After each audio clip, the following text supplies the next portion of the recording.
নমস্কার বন্ধুরা, আমার চ্যানেলে সবাইকে সুস্বাগতম। আমার চ্যানেলে দেখছেন, লাইক করছেন, শেয়ার করছেন, সাবস্ক্রাইব করছেন, সবার কাছে অসংখ্য ধন্যবাদ। আজকে আমি একটা নতুন রেসিপি নিয়ে এসেছি। কিভাবে বানাচ্ছি আপনাদের একবার দেখিয়ে দিচ্ছি। এখানে আমি বাঁধাকপি কেটে নিয়েছি, ঝিরিঝিরি করে, একদম ঝিরিঝিরি করে কেটেছি। দেখুন, বাঁধাকপি কিন্তু ঝিরিঝিরি করে কেটে পুরো ধুয়ে পরিষ্কার করে নিয়েছি। বাঁধাকপি নিয়েছি, এখানে ডিম আছে, এখানে পেঁয়াজ আছে, এখানে কাঁচা লঙ্কার কুচি, এখানে গোলমরিচ। এগুলো দিয়ে আজকে আমি বানাবো একটা নতুন বাঁধাকপি রেসিপি। চলুন আপনাদের দেখাচ্ছি আমি। দেখুন, প্রথমে বাঁধাকপিটা নিয়ে নিচ্ছি।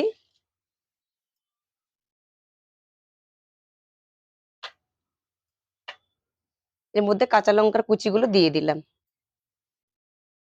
পেঁয়াজের কুচিগুলো দিয়ে দিলাম। দেখুন, গোলমরিচটা দিয়ে দিচ্ছি। এবার লবণ দিচ্ছি পরিমাণ মতো। একটা ডিম ফাটিয়ে নিয়েছি, এর মধ্যে দিয়ে দিলাম। দিয়ে এটা ভালো করে কিন্তু আমি এখন মিশিয়ে নেব।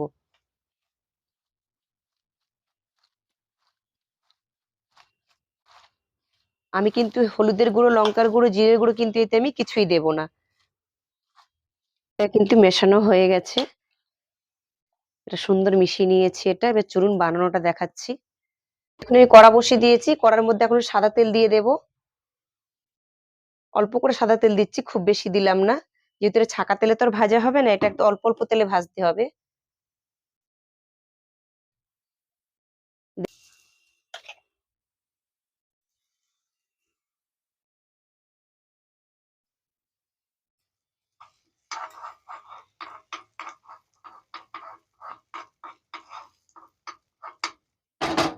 এবারে আমি একটা ডিম ফাটিয়ে মাঝখানে দিয়ে দেব।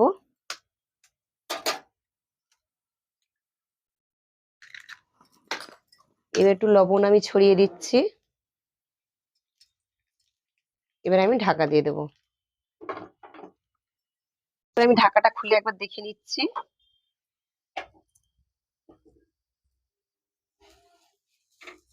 এটা এখন উল্টিয়ে দেবো ভালো করে। দেখুন, এটা সুন্দর হয়েছে। এটা কিন্তু অবশ্যই গরম ভাতের সঙ্গে খাবেন, আর গরম ভাতের সঙ্গে খেতে ভালো লাগবে।